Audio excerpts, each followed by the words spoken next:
नमस्कार, आप देख रहे हैं न्यूज़ एट 8। मैं हूं कादम्बिनी शर्मा। शुरुआत कर रहे हैं गुरुग्राम की खबर से, जहां सड़कों पर भारी ट्रैफिक जाम लगा हुआ है।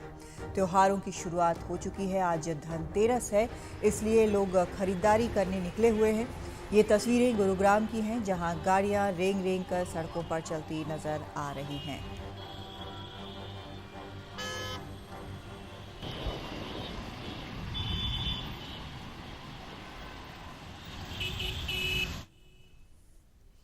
इधर लगातार प्रदूषण की मार झेल रहे दिल्ली वालों को आज दोहरी राहत मिली। एक तरफ कल देर रात से आज दिन भर रुक रुक कर बारिश होती रही, तो वहीं दूसरी तरफ अब दिल्ली सरकार ने भी सोमवार से लागू होने जा रही ऑड इवन योजना को टाल दिया है।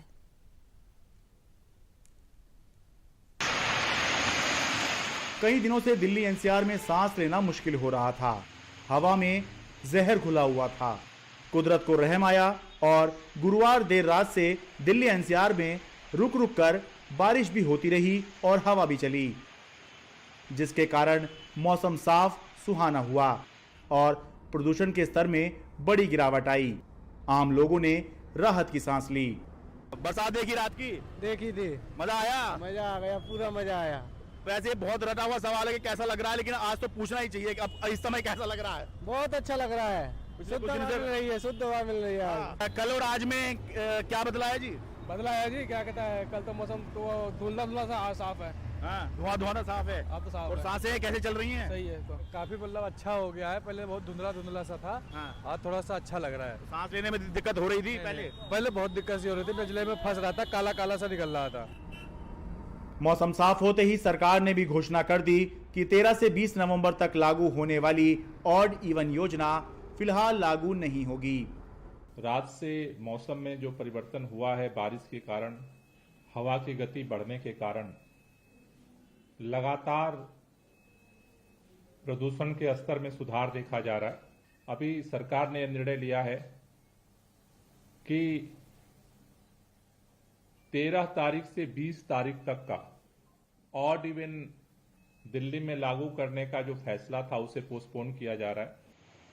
सुप्रीम कोर्ट ने भी प्रदूषण के मुद्दे पर शुक्रवार को लंबी सुनवाई की, अहम टिप्पणी की और आदेश दिए कि प्रदूषण कम करने के लिए सभी राज्य व्यवहारिक समाधान लेकर आएं। हम लोगों को मरने देने की इजाजत नहीं दे सकते। मुख्य सचिव सभी कदम उठाएं, अन्यथा उन्हें यहां बुलाया जाएगा। ऑड इवन का केवल न्यूनतम प्रभाव होगा, 13%। पराली की आग रोकनी होगी। सुप्रीम कोर्ट इस बात से नाराज है कि प्रदूषण पर बैठक तो हो रही है, लेकिन जमीन पर इसका असर नहीं दिख रहा। अदालत के आदेश के बाद ही चीजें आगे बढ़ती हैं, वरना सब ऐसे ही चलता रहता है।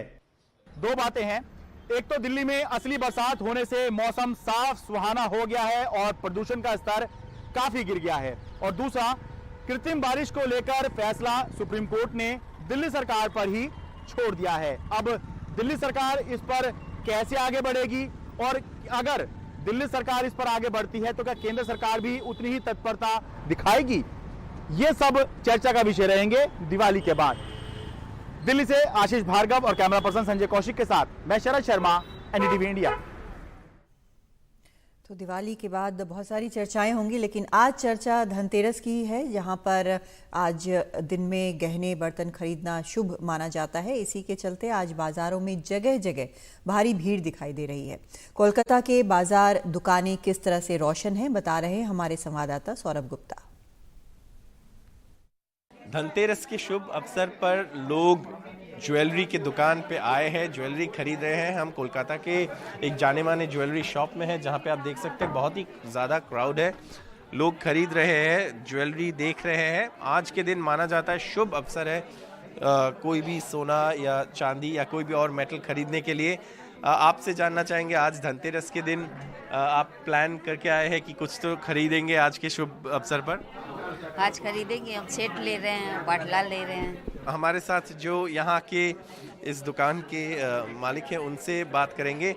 सर, इस बार आप बता रहे थे कि धनतेरस के समय जो मुहूर्त होता है इस बार थोड़ा ज़्यादा है, तो आपको बिजनेस विंडो भी थोड़ा ज़्यादा है इस शुभ अवसर पर। एग्जैक्टली, मतलब इससे क्या होता है ना कि कस्टमर को आराम से आ सकते हैं, एक टाइम में सब भीड़ नहीं होती है। उनके लिए भी अच्छा है, हमारे लिए भी अच्छा है। और हाँ, मुहूर्त लेट नाइट तक है, तो सब फ्री होके आराम से आके यहाँ पे शॉपिंग कर सकते हैं। और ये भीड़ देख के आपको तो खुशी होगी? हाँ जी, पूरे साल की मेहनत काम आ रही है अभी। और जैसे कि हम बता रहे थे, लोग खरीदना चाहते हैं, लोग देखने चाहते हैं। हम उन्हीं से जानना चाहेंगे।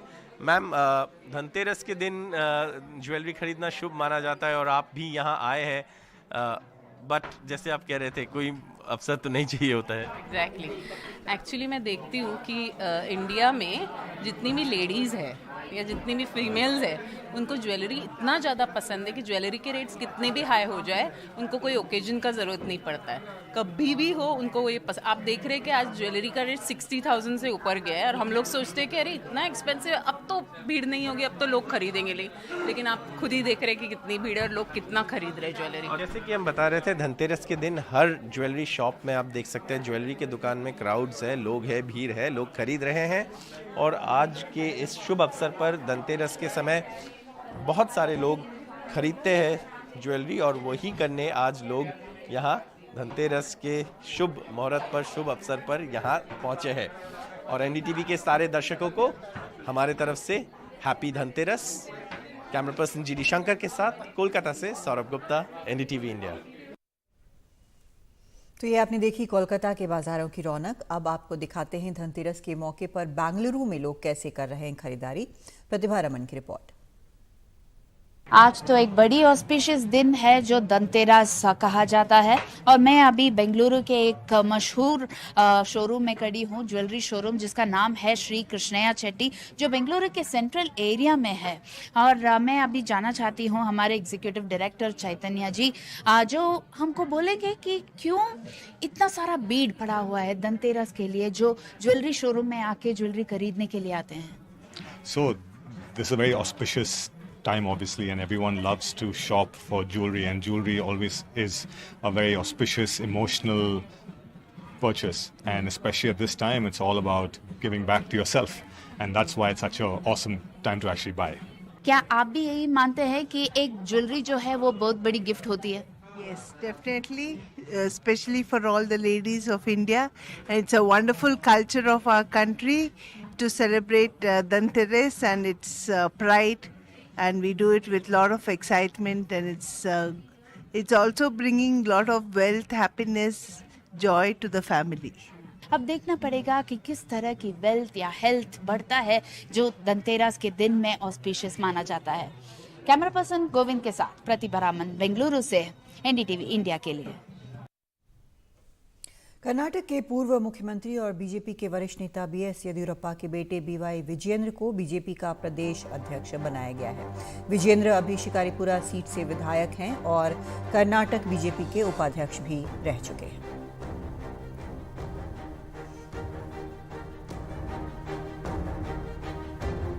बेंगलुरु में एक कूड़े के ढेर में मिले 25 करोड़ अमेरिकी डॉलर्स की गुत्थी अब तक पुलिस नहीं सुलझा पाई है।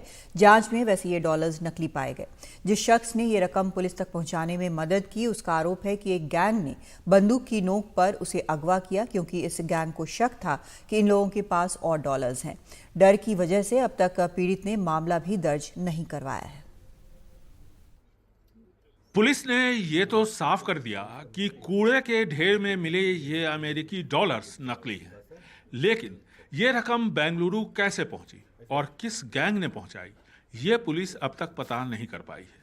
सवाल ये उठता है कि पुलिस ने मदद करने वाले शख्स के अपहरण मामले में एफआईआर दर्ज क्यों नहीं की। हमने मामला दर्ज इसलिए नहीं किया क्योंकि उसने शिकायत नहीं की है। पुलिस इस मामले में मदद करने वाले पर अपनी तरफ से संज्ञान लेते हुए एफआईआर भी दर्ज कर सकती है, जो कि पुलिस ने अब तक नहीं किया। ये लोग पूरे डरे हैं, ये लोग है ना कंप्लेंट दे नहीं पा रहे हैं अपने जान के से। फैमिली वाले सब टॉर्चर करेंगे, नहीं करना नहीं, मार देंगे ऐसा बोल के। अभी पुलिस की जिम्मेदारी है कि कमिश्नर को चैलेंज है वो कि इमीडिएट है ना वो पकड़े वो क्रिमिनल्स को। पीड़ित बप्पा के मुताबिक रात में कुछ लोग उसके घर आए, सीसीटीवी कैमरा तोड़ा, फिर हार्ड डिस्क साथ लेकर चले गए, साथ में बप्पा को भी। वो पुलिस में शिकायत नहीं करना चाहता क्योंकि वो डरा हुआ है। डरा हुआ तो सलमान भी है, जिसे 25 करोड़ रुपए मूल्य के अमेरिकी डॉलर्स मिले थे। उस दिन का वो तो काम पे गया था, तो वो बेला 1 बजे तो वो देखा वो पड़ा रहा था, तो मैं वो फाड़ के देखा तो पैसा मिला था, तो मेरा चक्कर आ गया। ज़्यादा पैसा मेरा तो नहीं देखा। US डॉलर्स का बंडल इस शहर में कहां से आया? किसने इन्हें छापा? कौन सा गैंग सक्रिय है? कौन लोग इसके लिए जिम्मेदार हैं? किसने कथित अपहरण को अंजाम दिया? बेंगलुरु पुलिस के पास इन सवालों का फिलहाल कोई जवाब नहीं है। ऐसे में ये केस पुलिस के लिए एक बड़ी चुनौती है। बेंगलुरु से कैमरामैन गोविंद मूर्ति के साथ निहाल किदवई, NDTV इंडिया।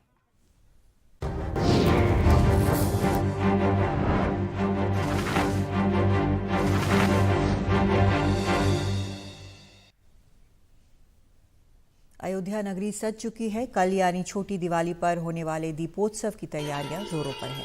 यहां इस बार रिकॉर्ड 21 लाख दिए जलाने की तैयारी की गई है। हर साल दिया जलाने का नया रिकॉर्ड यहां बन रहा है। खुद मुख्यमंत्री सहित कई लोग इस कार्यक्रम में शामिल होते हैं। Laser light and sound show देखने के लिए लोगों की भीड़ पहुंच रही है। बेहद खूबसूरत लाइट एंड साउंड शो का आयोजन यहां पर किया जाता है।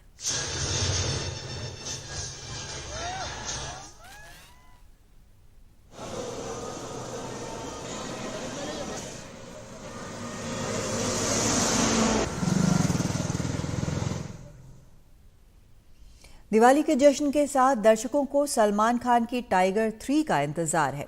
एडवांस बुकिंग जोरों पर है और निर्माताओं ने फिल्म में हैरान करने वाली चीजों की ओर इशारा किया है। क्या ये इशारा फिल्म में ऋतिक रोशन के होने की ओर है? देखिए प्रशांत सिसोदिया की रिपोर्ट।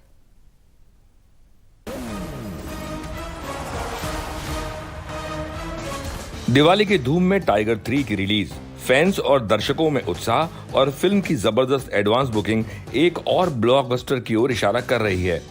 अब तक एडवांस बुकिंग में फिल्म के 5 लाख टिकट बिक चुके हैं। साथ ही देश विदेश के कई सिनेमाघरों में फिल्म के शोज 24 घंटे चलने की खबर फिल्म की बड़ी कमाई की गारंटी दे रही है। हमारी कोशिश यही है कि हमने सिनेमा वालों को अनुमति दे दी है पठान की तरह कि अगर लोग पूजा के बाद लेट भी आना चाहे और पिक्चर रात को लेट देखना चाहे, हम किसी भी तरह रूल का उल्लंघन नहीं करना चाहते। कुछ स्टेट्स में परमिशन है, जहाँ पर हैं उधर ही हमने सिनेमा वालों को बोला है कि रूल्स का उल्लंघन ना कीजिएगा। लॉ एंड ऑर्डर और स्टेट लॉ के हिसाब से जहाँ पे आपको अनुमति है और लोग देखना चाहते हैं, आप वो लेट नाइट शो चलाइए, ताकि जिनको पिक्चर जब भी आके देखनी है वो निराश ना हो। 24 घंटे शो चलने का मतलब है ज्यादा शोज यानी ज्यादा कलेक्शन की सबसे कीमती अमानत। दिवाली के दिन 11 साल पहले रिलीज हुई थी यशराज फिल्म्स की ही जब तक है जान, और रिकॉर्ड देखते हुए कहा जा सकता है कि दिवाली के दिन फिल्म का कलेक्शन अच्छा नहीं होता। से ये सब छीन लिया टाइगर। लेकिन फिल्म के निर्माताओं को सलमान की स्टारडम पर पूरा भरोसा है। इस बार तू हारेगा टाइगर। एडवांस बुकिंग बहुत जोरों से जारी है एंड जनरली लक्ष्मी पूजा के दिन तो कलेक्शन भी नहीं आती, बट ये पिक्चर में एडवांस बुकिंग हो रही है। तो अभी भी 3 दिन बचे हैं, बट अभी तक जो हम देख रहे हैं काफ़ी सारे थिएटर ऑलरेडी फुल हो गए हैं। सरप्राइजिंगली जो पूजा का समय है उस समय भी नॉर्थ के अंदर काफ़ी सिनेमाज हैं जो फुल हो गए हैं एडवांस में। सो मेरे हिसाब से ये YRF के लिए और इंडस्ट्री के लिए भी ये देखने लायक चीज़ होगी कि ये दिन एग्जैक्टली किस तरह का धंधा करके दे सकता है। I need you for a mission, raw के लिए नहीं, पर्सनल है। खबर ये भी है कि फिल्म कुवैत, कतर और ओमान में रिलीज नहीं होगी। वहीं दक्षिण में भी फिल्म की एडवांस बुकिंग अच्छी नहीं है। पर टाइगर 3 एक कामयाब फ्रेंचाइजी है और इसलिए हर फिल्म के साथ इसकी हर किश्त और बड़ी होती जा रही है। हालांकि निर्माता कुछ भी राज खोलने से हिचकिचा रहे हैं, पर इशारों में कुछ तो कह रहे हैं। इस बार भी हमें कॉन्फिडेंस है कि हमने बहुत अच्छी पिक्चर बनाई है। सलमान सर हैं as tiger. Picture spy universe का भाग है जिसके अंदर काफ़ी सारे सरप्राइजेस पठान में भी थे, शायद ये पिक्चर के अंदर भी हैं। तो बच के बोल रहे हैं आप, शायद ये के अंदर भी, इस पिक्चर के अंदर भी है। तो लोग शायद ये पिक्चर जल्दी देखना चाहेंगे और पहले दिन देखना चाहेंगे। तुम अपने देश को बचाओ या फैमिली को।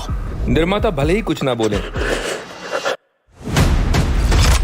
पर हमारे सूत्रों के मुताबिक ये तय है कि फिल्म में शाहरुख खान के साथ साथ वॉर के कबीर यानी ऋतिक रोशन का कैमियो भी देखने को मिलेगा। और कारोबार विशेषज्ञों के मुताबिक फिल्म गदर 2 की एडवांस बुकिंग का रिकॉर्ड तोड़ सकती है। मुंबई से प्रशांत सिसोदिया की रिपोर्ट। खत्म मैं करूंगा। तो इंडिया एट 8 में आज इतना ही। नमस्कार।